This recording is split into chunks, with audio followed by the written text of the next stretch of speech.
देखिए पिछले क्लास में बताया था किसी चालक में उत्पन्न ऊष्मा का परिमाण। पिछला क्लास नहीं किया। नहीं आया तो इसीलिए तो पढ़ा रहे हैं, पढ़ लीजिए। समझे? Magnitude of heat create in conductor, यानी कोई कंडक्टर में इलेक्ट्रिक करंट के कारण इसमें जो हीट जो ऊष्मा होता है कैसे उत्पन्न होता है, ठीक है, उसका मैग्नीट्यूड क्या होगा, उसका एक्सप्रेशन क्या होगा, आप लोग एक क्लास में पढ़े होंगे। एच बराबर क्या होता है, आई स्क्वायर आर टी। इसको एक बार समझ लेते हैं और समझते हुए टॉपिक को आगे बढ़ेंगे। हम लोग मान लेते हैं कि ये कोई चालक है, देखना वो ध्यान से इस टॉपिक को समझिएगा। मान लेते हैं कि ये कोई चालक है और इस चालक का क्रॉस सेक्शनल एरिया, ठीक है, ये जो है ये आपको क्रॉस सेक्शनल एरिया ए है, चाहे तो इसको ऐसे ही मान लीजिए, क्रॉस सेक्शनल एरिया ए है, ठीक है। और इस चालक से हम इस चालक के दोनों ध्रुव को हम ऐसे बैटरी से कनेक्ट करेंगे, ठीक है। कनेक्ट कर दिए। अब यहाँ प्लस वाला और ये आपका माइनस वाला, प्लस वाला से चार्ज ऐसे निकलेगा, ठीक है, प्लस वाला से धारा ऐसे निकलेगा और ऐसे माइनस की ओर जाता है। याद रहे प्लस वाला को बोलते हैं हायर पोटेंशियल उच्च विभव और माइनस वाला को बोलते हैं लोअर पोटेंशियल निम्न विभव, उच्च विभव और निम्न विभव। जैसे ही करंट का फ्लो होगा हायर पोटेंशियल से लोअर पोटेंशियल की ओर होता है। अब देखिए ये मान लीजिए कि चालक है, ये आपका जो है चालक है, चालक में जैसे आप समझ लीजिए कि ये लोहा, फिर हम इसको बोलते हैं, इसका परमाणु संख्या कितना होता है, 26 होता है। तो आप ऐसा समझिए कि इस कंडक्टर के अंदर इलेक्ट्रॉन जो है, मुक्त इलेक्ट्रॉन ऐसे ऐसे रेंडमली मोशन ऐसे खन इधर घूमेगा खन इधर घूमेगा, ऐसे गति करते रहता है। अब जैसे ही ये बैटरी से कनेक्ट करेंगे तो ये करंट सप्लाई होगा, तो करंट सप्लाई होने के कारण ये जो धारा है ये इसमें इंटर करेगा, करंट जो इसमें इंटर करेगा। तो ऐसा माना जाता है कि इसमें जो फ्री इलेक्ट्रॉन है, मुक्त इलेक्ट्रॉन है, इस पे एक झटका महसूस होता है, ठीक है। अब ये इलेक्ट्रॉन या धारा इस डायरेक्शन में चल रहा है तो इलेक्ट्रॉन की दिशा जो होता है ये अपोजिट दिशा होता है, ठीक है। धारा की दिशा जो होती है इलेक्ट्रॉन के अपोजिट दिशा यानी विपरीत दिशा में प्रवाह होती है।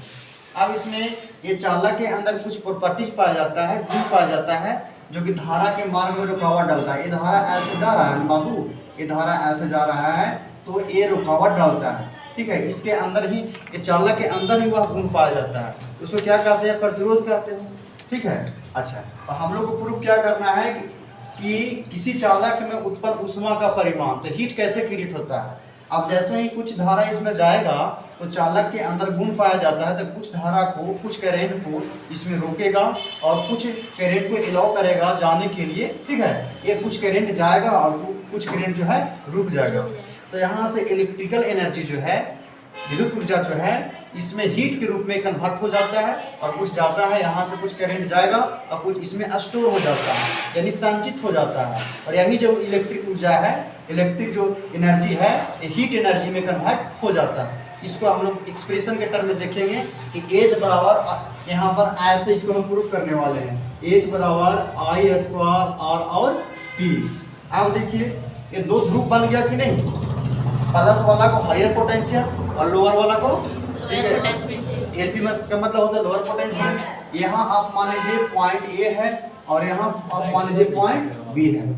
अब ऐसा समझिए, तो अब इसको देखिए, यहाँ देखिए ए और बी के बीच, ठीक है, माना कि चालक, ठीक है, ए और बी के बीच जो जुड़ा हुआ है हायर पोटेंशियल लोअर पोटेंशियल से, या ऐसे भी बोल सकते हैं माना कि ए और बी एक चालक है और ए और बी के बीच विभवांतर जो है इसको पोटेंशियल डिफरेंस बोलते हैं, प्लस है माइनस है। तो कोई भी चालक में जो है करंट फ्लो होता है, कब होता है, डिफरेंस जो होता है, पोटेंशियल डिफरेंस, विभवांतर के कारण ही कोई चालक में धारा फ्लो होता है, बहता है, प्रभावित होता है।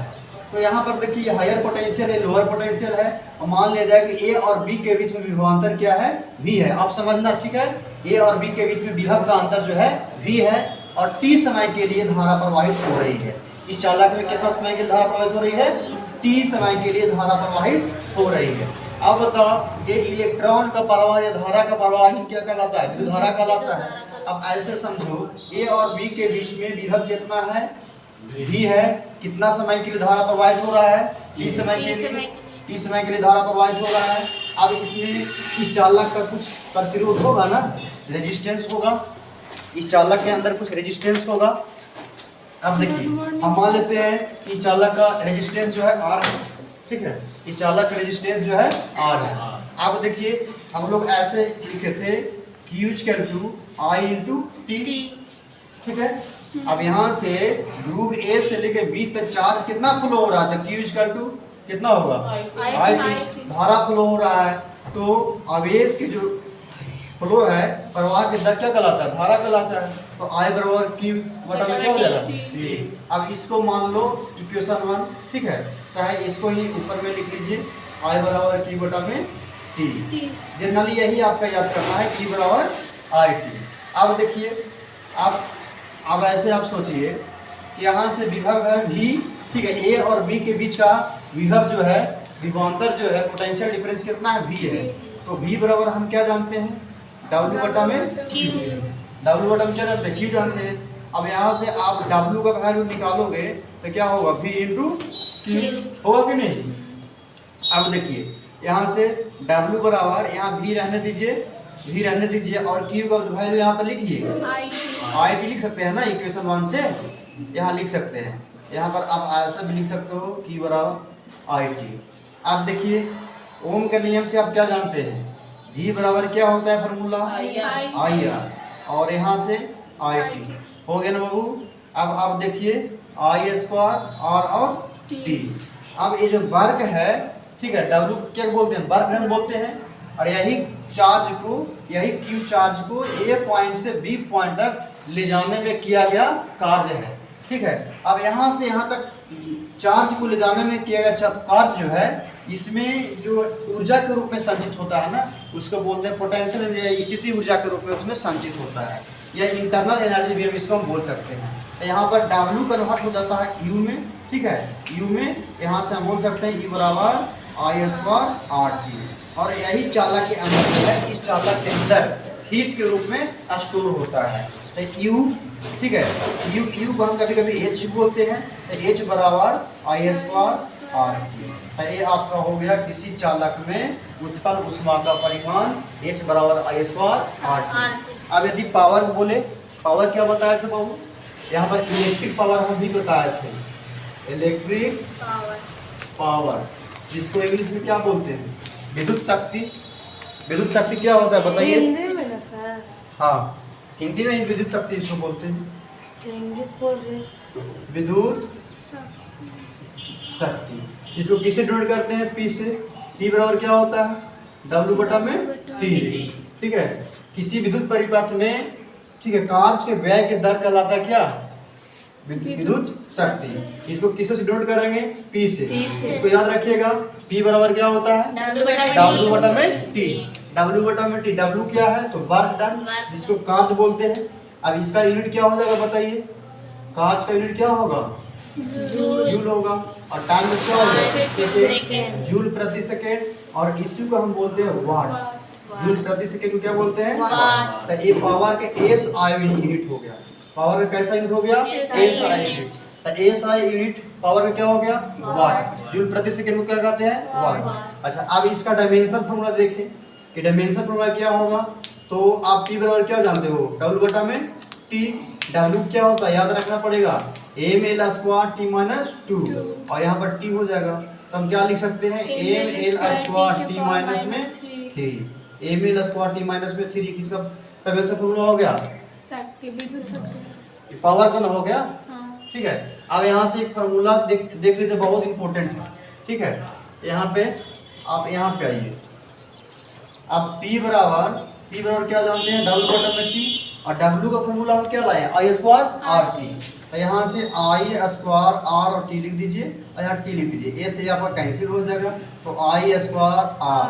तो P बराबर फार्मूला क्या हो गया, I² R, P बराबर I² में R।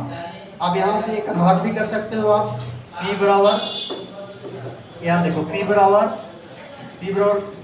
क्या हो जाएगा, I² R है ना, I² R। अब यहाँ पे देख लो V बराबर क्या होता है, IR, V बराबर IR होता है।